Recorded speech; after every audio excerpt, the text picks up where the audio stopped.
लद्दाख से जुड़ी एक इम्पोर्टेंट खबर सामने आई है। 20 अगस्त 2026 को यूनियन कैबिनेट ने लद्दाख में जम्मू एंड कश्मीर हाईकोर्ट की एक बेंच स्थापित करने को मंजूरी दी है। अब सवाल ये है कि इसकी जरूरत क्यों पड़ी। लद्दाख एक बहुत बड़ा और जियोग्राफिकली चैलेंजिंग रीजन है। यहाँ कई इलाकों में लोगों के लिए एक जगह से दूसरी जगह जाना आसान नहीं होता। ऐसे में हाईकोर्ट से जुड़े मामलों के लिए दूर जाना पड़ सकता था। अब लद्दाख में इसी कोर्ट की बेंच होगी। इससे लोगों के लिए हाई कोर्ट तक पहुंचना आसान हो सकता है।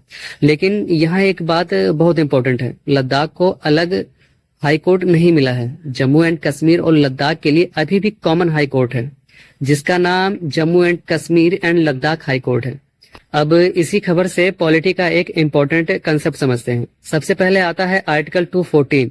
इसके अनुसार हर स्टेट के लिए एक हाई कोर्ट होगा, लेकिन यूनियन टेरिटरीज की व्यवस्था थोड़ी अलग है। यहाँ आर्टिकल 241 इंपॉर्टेंट है। आर्टिकल 241 यूनियन टेरिटरीज में हाई कोर्ट से संबंधित प्रोविजन को देता है। इसके अलावा आर्टिकल 230 भी इंपॉर्टेंट है। इसके तहत पार्लियामेंट किसी हाई कोर्ट का जुरिस्डिक्शन किसी यूनियन टेरिटरी तक एक्सटेंड कर सकती है। इसके हर यूनियन टेरिटरी के लिए अलग हाई कोर्ट होना जरूरी नहीं है। अब जम्मू एंड कश्मीर और लद्दाख को समझिए।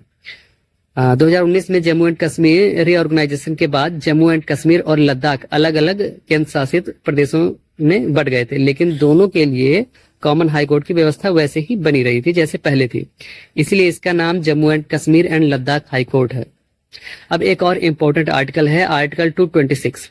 इसके तहत हाई कोर्ट को रिट्स होती हैं, इसके तहत हाई कोर्ट को रिट्स जारी करने की पावर मिलती है।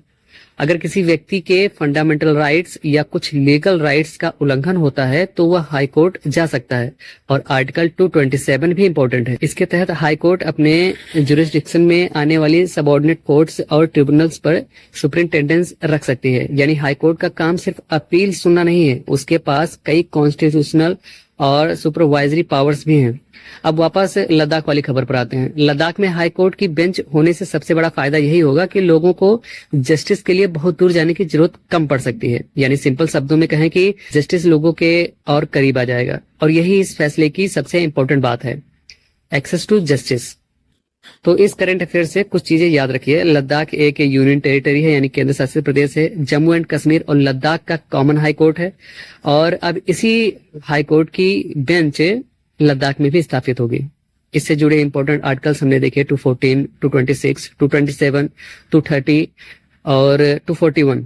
इसलिए करंट अफेयर्स को सिर्फ एक न्यूज की तरह मत देखिए, उसके पीछे पॉलिटी कॉन्सेप्ट भी समझिए, क्योंकि खबर से कई इंपॉर्टेंट टॉपिक्स तैयार हो सकते हैं। तो मिलते हैं नेक्स्ट वीडियो में।